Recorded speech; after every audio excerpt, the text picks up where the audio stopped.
শুভ অপরাহ্ন। আপনারা একটা দল পেয়েছেন, যেটাকে আমরা বলছি যে আমাদের এটা একটা প্রিপারেশন ক্যাম্পের দল।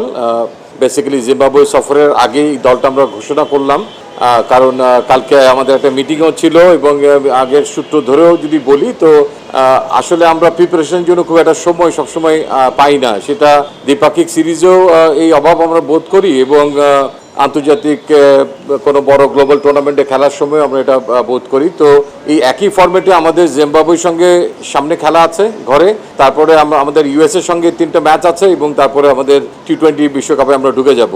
সো দ্যাট একটা ম্যাচ সিনারিওতে কিছু প্র্যাকটিস হবে এখানে এবং এই টি-20 ফরম্যাটে বিভিন্ন সময়ে বিভিন্ন পরিস্থিতিতে কিভাবে আমাদের খেলার অ্যাপ্রোচ হবে, প্ল্যানিংটা কি দাঁড়াবে, ব্যাটসম্যানের কি রোল থাকবে, বোলারদের কি রোল থাকবে, সে ব্যাপারে তাদেরকে আমাদের টিম ম্যানেজমেন্ট এবং হেড কোচ মানে সাপোর্ট স্টাফরা তারা একটা ব্রিফ ধারণা দিবে। সে ব্যাপারগুলো তাদেরকে মৌখিকভাবে জানানো হবে এবং 26, 27, 28 এই 3 দিন চট্টগ্রামে সেন্টার উইকেটে ম্যাচ সিনারিওতে প্র্যাকটিসটা করা হবে এবং দেখা হবে কে কত টার্গেটের কাছাকাছি পৌঁছাতে পারছে, অথবা বোলাররাও কি কারণে ব্যর্থ হচ্ছেন কিংবা সফল হচ্ছেন, ব্যাটসম্যানরাও যদি সেই তাদের আকাঙ্ক্ষিত যে জব লোডটি দেওয়া হবে সেটা যদি করতে পারে ওয়েল অ্যান্ড গুড, কিংবা যদি সেটা না পারে তাহলে কোথায় কোথায় কারেকশন দরকার আছে। এই 3 দিনের মধ্যে অল্প একটা সময় একটা উইন্ডো বের করা গেছে আমাদের হেড কোচ এবং তার সাপোর্ট স্টাফদের নিয়ে। বেসিক্যালি এটি একটা প্ল্যান করা হয়েছে এবং 28 তারিখে এটা শেষ হবে।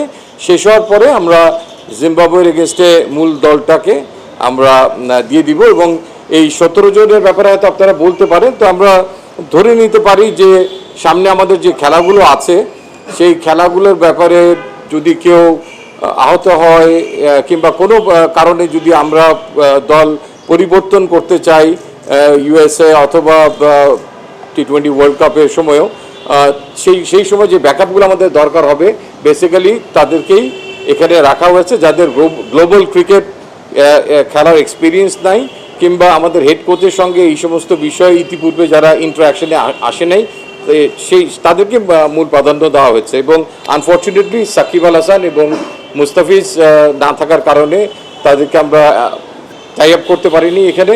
And at the same time Soumya সরকারও সম্পূর্ণ সুস্থ নয়, তিনি ইনজুরি থেকে আস্তে আস্তে ফেরত আসার চেষ্টা করছেন, আপনারা জানেন। তো সেখানেও তার নিবিড় একটা পর্যবেক্ষণ হবে। আমাদের স্ট্রেংথেন ট্রেনার আছেন ওখানে, আমাদের ফিজিও আছেন, তারা দেখবেন।